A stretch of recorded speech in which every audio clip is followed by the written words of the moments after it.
예수께서 이르시되 내 마음을 다하고 목숨을 다하고 뜻을 다하여 주 너의 하나님을 사랑하라 하셨으니 이것이 크고 첫째 되는 계명이요 둘째도 그와 같으니 내 이웃을 내 자신같이 사랑하라 하셨으니 이 두 계명이 온 율법과 선지자의 강령이니라.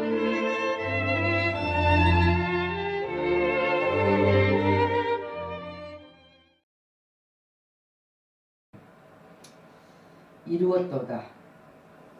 나는 알파와 오메가요 처음과 마지막이라. 내가 생명수 샘물을 목마른 자에게 값없이 주리라. 누구든지 목마르거든 내게로 와서 마시라. 어린아이에게는 책임의식이 없습니다. 왜냐? 어린아이에게는 자유를 줄 수도 없습니다. 할 수가 없거든요. 분별력과 통찰력이 없기 때문에. 그러나 하나님이 지으신 첫 사람 아담은 책임을 알고 의무에 사는 완전하고 성숙된 인간이었기에 그에게 자유를 줬습니다. 그리고 자유를 주시면서 하나님이 말씀하십니다. 의무와 책임에 사는 삶은 없을 때는 인간은 자유하는 형상을 잃어버립니다. 잃어버린 자예요. 그 후로 인간은 의무를 망각하고 책임에 사는 삶이 없을 때 자유를 잃어버린 그들에게 무책임에게 살아가게 되었습니다. 자기가 맡은 바 인간, 의무에 사는 인간을 책임을 잃어버렸단 말입니다. 그래서 우리 안에는 그 본성이 들어있기 때문에 때로는 착각, 의무에 사는 인간이라는 것을 잃어버리고 살아갈 때가 너무나 많다는 거예요. 여기 인류에 문제가 생겼지 않습니까? 생겼습니다. 그러기에 하나님은 우리에게 의무와 책임에 살도록 명령을 하셨습니다. 명령하셨습니다. 그래서 신앙의 시금석은 자기가 가진 가치나 의무, 능력이나 등을 시험해 보기 위해서 하나님이 우리에게 이 책임과 의무를 줬단 말입니다. 모든 기회가 생기기나 사물을 비유적으로 일컫는 말인데 오늘 창세기 2장 16절에 여호와 하나님이 그 사람에게 명하여 그랬습니다. 그 사람이 누굽니까? 아담입니다. 이르시되 동산 각종 나무의 열매 내가 임의로 먹되 에덴 동산에 있는 모든 것을 마음대로 먹을 수 있도록 처리할 수 있도록 하나님이 아담에게 권리를 주었습니다.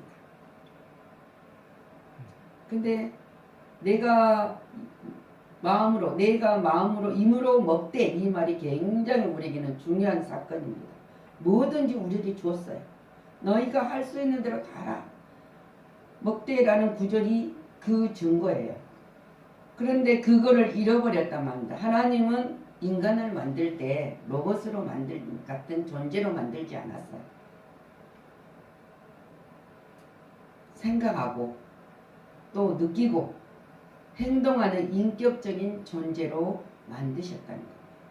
그래서 우리는 모든 것을 실행할 때마다 순간 문제가 닥치면 생각하게 되고 생각하면서 느껴야 돼요.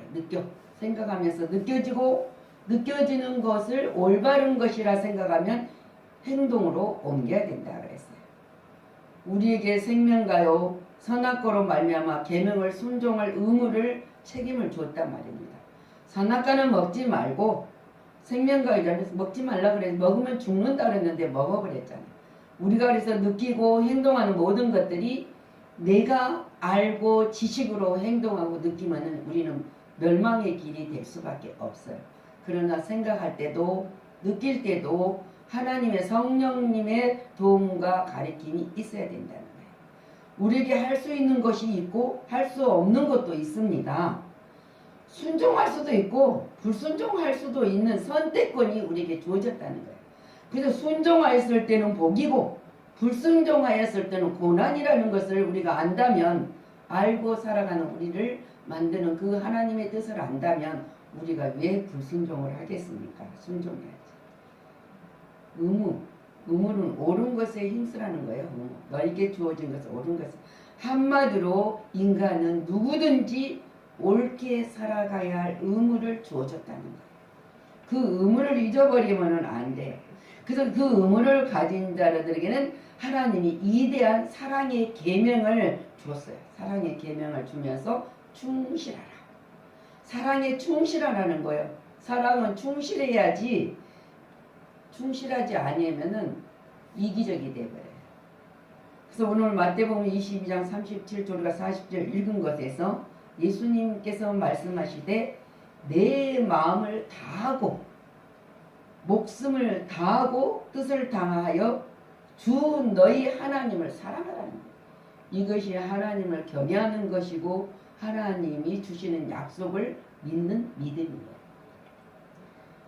그래서 이것이 크고 첫째 된 계명이다 그랬어요. 우리는 크고 된 이 계명을 잘 지켜야 된다는 거예요.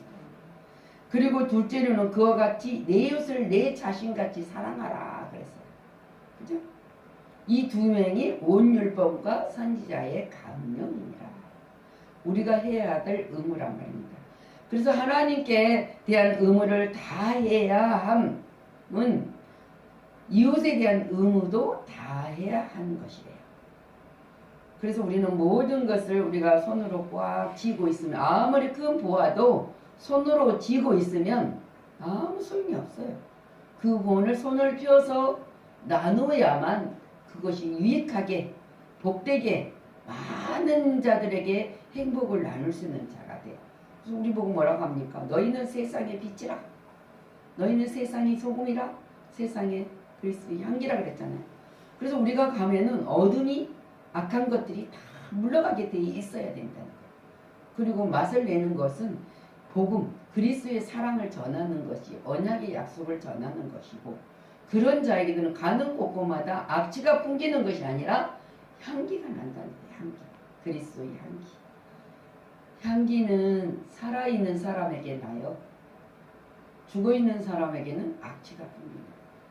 우리가 그래서 모든 의무에 사는 인간에서 져버리면은 악취가 나요. 그런데 의무를 다 지키는 자들은 향기가 풍겨진다는 거예요. 그래서 요한 1서 4장 10절에 11절에 사랑은 여기 있으니 우리가 하나님을 사랑한 것이 아니요 하나님이 우리를 사랑하사 우리 죄를 속하기 위하여 화목제물로 그 아들을 보내주셨다. 우리는 이거를 믿고 이 사랑을 증언하는 자가 되었어요. 그래서 사랑하는 자들아 하나님이 이같이 우리를 사랑하였은즉 우리도 서로 사랑하는 것이 마땅하도다. 하나님 명령이야. 독생자를 내어주는 그 사랑. 누가 우리가 독생자를 내놓기까지 사랑합니까? 그리고 사랑, 죄와 물로 죽었던 우리를 사랑하는 사랑의 죄인을 사랑으로 죄인을 구원하기 위한 사랑. 그래서 하나님은 우리가 잘못하고 모든 것을 실행할 때도 끝까지 기다려줘요.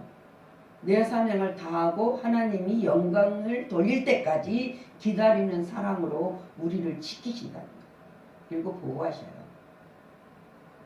그 사랑을 우리가 입었다는 것은 율법 중에 가장 큰 계명의 본질이 하나잖아요. 하나. 그것이 뭡니까? 주 너희 하나님을 사랑하고 이웃을 내 몸같이 사랑하는 거예요. 이게 본질이에요. 우리가 이 본질된 속에서 사랑하는 것이에요. 사랑은 율법의 핵심이에요. 율법의 사랑이 육신범이죠. 구약의 율법은 하라, 지키라, 안 지키면 죽이라 그거거든요. 근데 하나님은 우리의 계명, 하나님을 사랑하고 마음을 다하고 뜻을 사랑하고 하나님을 사랑하고 이웃을 내 마치 사랑하는 그 율법의 계명은 하나님을 경외하고 믿는 자들이 실행하는 사랑이에요. 이 사랑을 실천하는 자들을 하나님 뭡니까? 모든 사랑 안에. 그래서 바울사도 모든 율법이 사랑 안에 있다고 전해요. 모든 율법이 사랑하면 다 할 수 있거든요. 미워하는 자도 용서할 수 있고 내가 용서하지 못할 때도 하나님의 사랑을 하였으면 그 사랑을 내가 실천하겠습니다. 우리는 인간이기 때문에 다 이루지 못해요. 그러나 하나님은 하게 하신다. 하게 하신다. 그리고 문제가 생길 때마다 그 순간순간 지혜로 행하게 하신다. 인간은 마땅히 이 생명을 다하여 하나님과 사랑할 사랑을 의무를 다해야 돼요. 인간은 하나님의 사랑에 피조물로서 많은 사랑을 받았잖아요. 첫째 사랑은 뭡니까? 그거죠. 제물로 주고 지옥 백성을 거룩한 나라 하나님 나라 백성으로 만들어 주시고 거룩하신 하나님을 아버지라 부를 수 있는 그 사랑을 내놓아 주셨단 말이에요. 그래서 하나님이 우리가 사랑을 받았으니 하나님도 우리에게 가장 강력하게 요구하는 것이 사랑이에요. 사랑.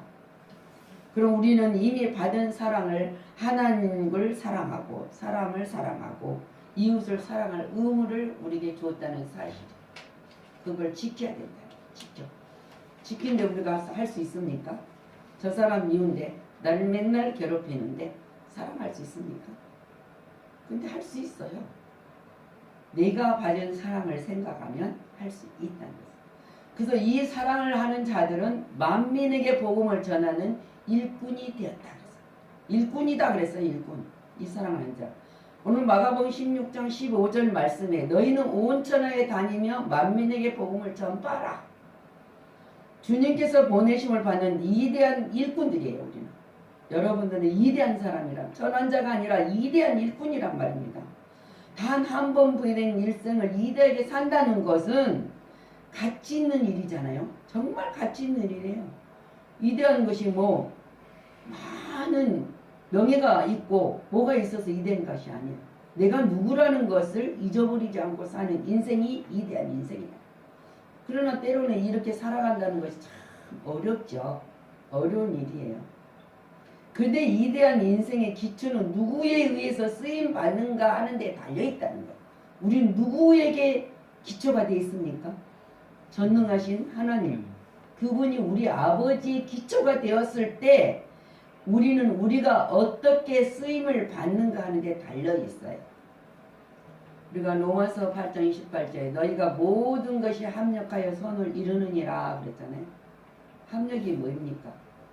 하나님을 믿는 백성들이 각자의 재능이 다 달라요. 내가 가진 거 너는 왜 못 가졌니? 내가 가진 거 너는 왜 못 가졌니? 내가 할 수 있는 거 너는 왜 못하니? 우리는 그렇게 생각할 수가 있어요. 근데 아니에요. 하나님이 사랑하는 자에게는 각자의 책임을 주는 동시에 의무를 감당할 수 있도록 재능을 주었어요.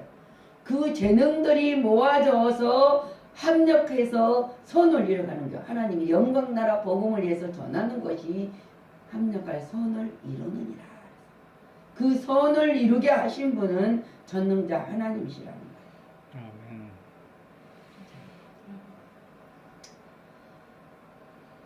아무리 탁월한 능력과 놀라운 지혜를 가졌다고 해도 마귀에게 쓰임받는 사람들은 이대한 인생을 살 수가 없어요.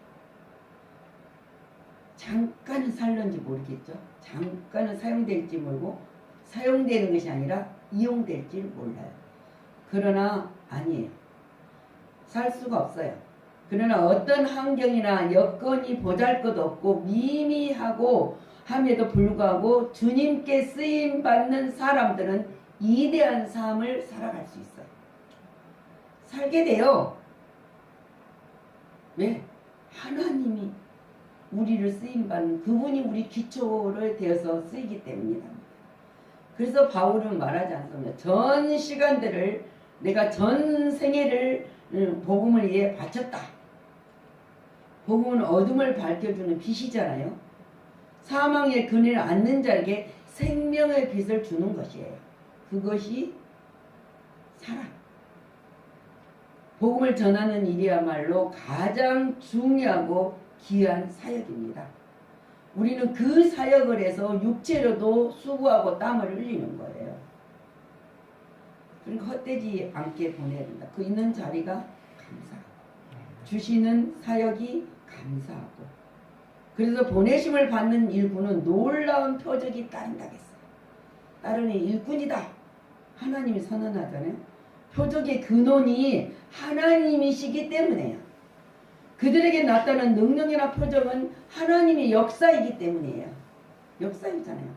하나님이 역사로 통해서 우리를 사용하시는 것이지 모든 기적과 이사를 일으킨 그들이 하나님의 일꾼임과 그들의 사역이 하나님과 함께하는 사역임을 그분 자신이 증거하시기 때문에 하나님은 우리를 통해서 그분이 증거하시는 거예요. 우리가 증거하는 것이 아니라 내 안에 성령이 증거하시는 거예요. 하나님과 함께하는 사람은 절대 실패하는 법이 없어요. 왜? 하나님이 하시고 하나님이 증거하시기 때문에 내가 무언가 하려고 하니까 실패를 하죠. 때로는 실패와 손해인 것 같으나 그곳이 성공의 복이 되는 것이다. 언제나 그 자리가. 근데 그 자리에서 주저앉으면 좌절하면 사단에게 먹혀 들어가지만 그 자리가 성공의 자리다. 복의 자리다. 그렇게 생각하는 사람들은 이대한 주님의 일에 임명을 받았기 때문에 그래서 우리는 쓸 수 있는 거예요. 다시 한번 하나님이 일을 할 수 있고 그 일을 완수하는 자들에게는 하나님 뭐라고 합니까?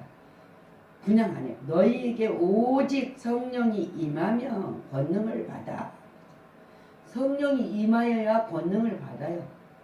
그래서 뭐 예루살렘과 유대와 사마리아 땅까지 내 증인이 되리라. 권능을 받고 증인이 되게 하시는 분은 내가 아니라 전능하신 하나님이 하신다. 그래서 전도자에게 약속하신 말씀은 기적과 표적이 따른다는 것이죠. 주께서 늘 함께 하신다고 했기 때문에 능력을 더하여 주신다. 임하면 능력을 주시고 일하게 하신다는 사실이에요. 요한복음 6장 40절 아버지의 뜻은 아들을 보고 믿는 자마다 영생을 얻는 이것이니 마지막 날에 내가 너를 다시 살리는 이것이니라. 우리는 마지막 날에 부활체로 영원한 하나님의 천국에 입성합니다. 지금은 우리가 영적으로 하나님과 교류하고 영적으로 살고 영적으로 우리가 하나님께 교통함을 살고 있지만 마지막 날에는 다 함께 살습니다. 믿음으로 영생을 얻는다는 거잖아요. 예수께서 우리 죄를 위해 죽으셨음을 믿어야 해요. 우리가 믿잖아요. 믿습니까? 네. 그것을 믿는 걸 증언 안 해요. 증언 안 해요. 그래서 증거해야 돼요. 이것을 믿는 자에게는 예수님께로 온 자예요. 우리가 증언을 하면 예수님께로 온단 말입니다. 그리고 예수께서 자신을 우리 예수께 우리 자신을 드리는 자가 된다는 것이에요. 그래서 예수님께서 와서 먹는다는 것은 예수님을 내적으로 영적 먹는다 그냥 떡이라고 하니까 예수님은 하늘에서 내려온 떡이니까 떡을 먹어야 돼요. 영적하여 구원에 이른다는 말을 우리에게 전하고 전가하고 있어요. 우리가 날마다 일용할 양식을 안 먹어봐요. 육체 일용할 양식을 안 먹으면 그냥 하루는 한 끼는 참을 수 있고 두 끼 계속 안 먹어봐요. 그럼 배가 고파서 죽는 거예요.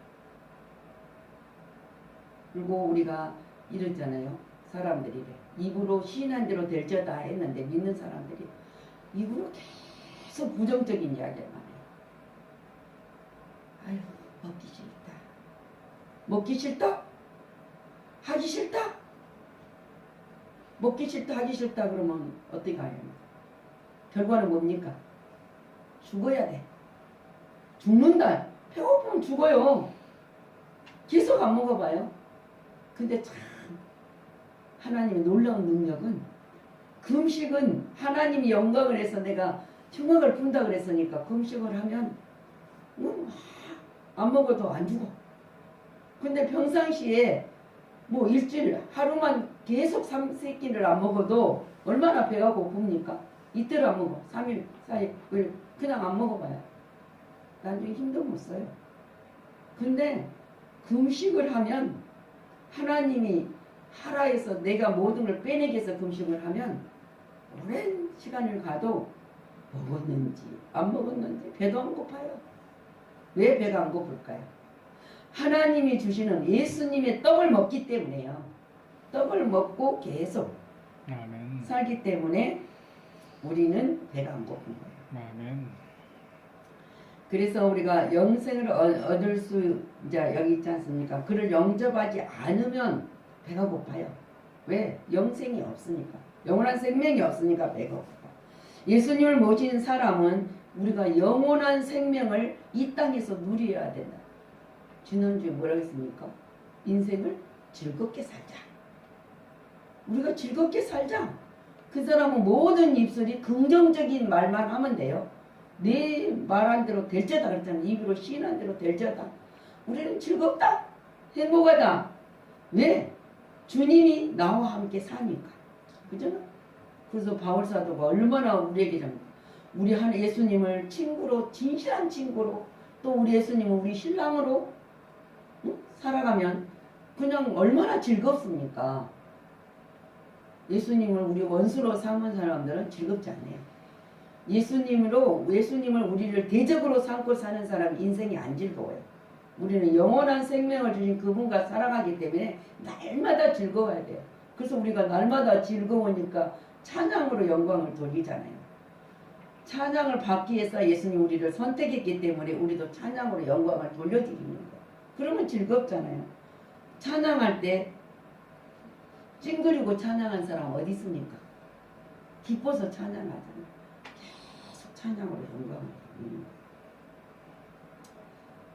영원히 줄이지 않는 비결은 인간은 범죄함으로 하나님의 넣어준 영원한 생명을 상실해버렸을 때 줄이지 않는 자는 이 영생을 회복할 의무가 있다는 거예요. 날마다 우리는 회복하면서 살아요. 날마다.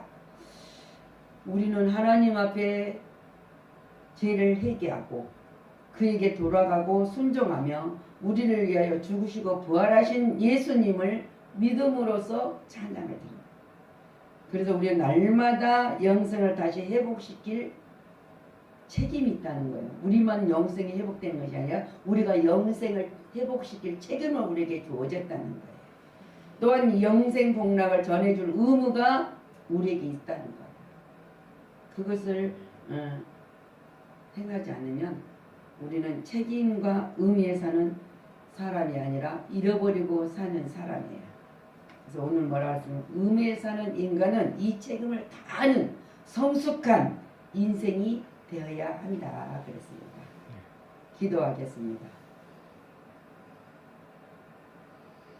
우리에게 주어진 모든 일들이 우리는 보내심을 받는 일꾼들에게는 그냥 두지 아니하시고 내가 네 말씀을 전하며 가르치며 놀라운 표적이 따르는 일꾼으로 하나님이 사용하여 주신다고 했습니다. 하나님의 아버지의 뜻을 알고 아들을 보고 믿는 자에게는 영생도 허락하여 주셨다고 했습니다. 우리는 그 예수님이 우리 죄를 위하여 죽으셨음을 믿고 이것을 믿는 자는 모든 자가 예수께로 돌아와서 예수님이 내 안에 내가 주님 안에 거하는 삶을 살아가고 있습니다. 성령님 도와주셔서 감사를 드립니다. 우리가 세상의 떡을 먹지 않으면 배고파 죽은 것처럼 예수 그리스도를 영접하지 않으면 영생을 얻을 수 없습니다. 그것을 우리가 알고 있는 것으로 아니라 이는 전파자가 되고 그들 모든 자들이 예수 그리스도에게로 돌아올 수 있도록 증언하는 자가 되게 하여 불러주신 하나님, 이것이 우리가 그리스도 안에서 의무에 사는 인간입니다. 성령님 도와주셔서 감사를 드립니다. 이 말씀이 전파될 때 모든 역사가 있게 하여 주시고 하나님의 세상을 이처럼 사랑하사 독생자를 주셨으니 누구든지 저를 믿는 자마다 멸망치 않고 영생을 얻게 하려 하심이라 했사오니 우리가 분명한 본분을 다할 수 있도록 성령님이 도우시고 이끌어 주시고 세상 끝날까지 너와 함께하리라는 약속을 받는 자들이오니 헛된 인생을 살아가지 아니하도록 하나님 굳건히 세워주시고 우리가 달려갈 길 다 가고 믿음을 지키고 이루는 생명의 면류관이 내게 있었다는 바울 사도의 고백처럼 고백할 수 있는 증언자들이 되게 하여 주옵소서. 감사드리고 예수 그리스도 이름으로 축복하고 기도하였습니다.